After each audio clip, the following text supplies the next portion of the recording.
Hi, I'm Dan Galpin, and I'm here with Ian Lake, the technical lead on the navigation component. What were your goals in building the navigation component? And what was missing from the old way of navigating?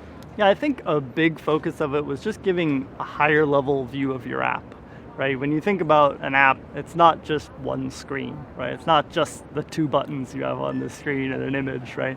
It's your whole app, right? If any complicated app, right? It's a whole bunch of different things on it. And navigation really gives you that higher level view of being able to kind of reason about like how people move through your app and how people actually are going to use your app at a higher level. So that's a really big goal for navigation.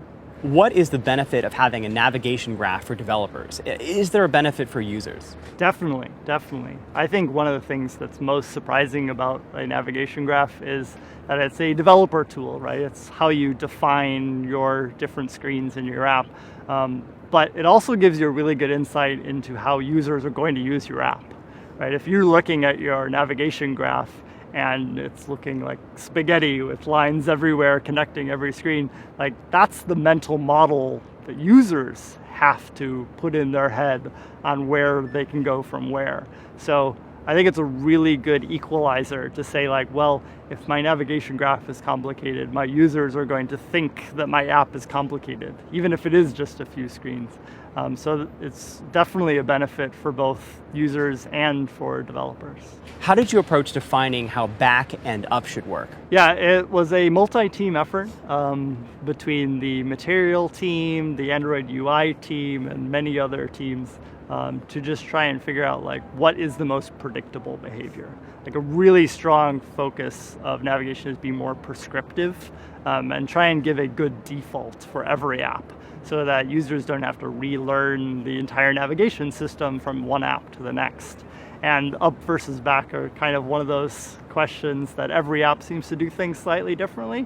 And hopefully, as we roll out navigation, it becomes more consistent across every app so that users get a very expected behavior when they hit the system back button or when they hit the up button.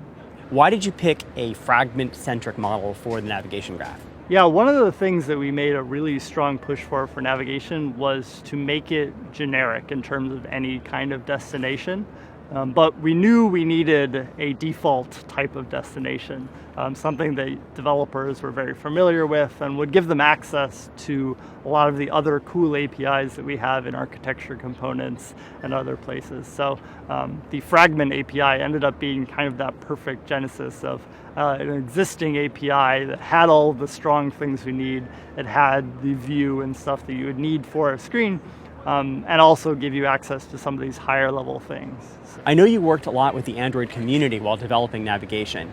How did the community shape the development of the navigation component? Yeah, navigation, like most of the architecture components, have really benefited from being part of the external community. And actually we develop in Android AOSP so that any developer can look through the source code and even offer patches. We've gotten a couple patches already. And that's really helped kind of shape kind of what the priorities are and what we focus on to really make it the best 1.0 out there and the best release that we can. Well, that's great. Well, thank you so much, Ian. And once again, I'm Dan, talking with Ian Lake, the tech lead on the navigation component. Thanks for having me.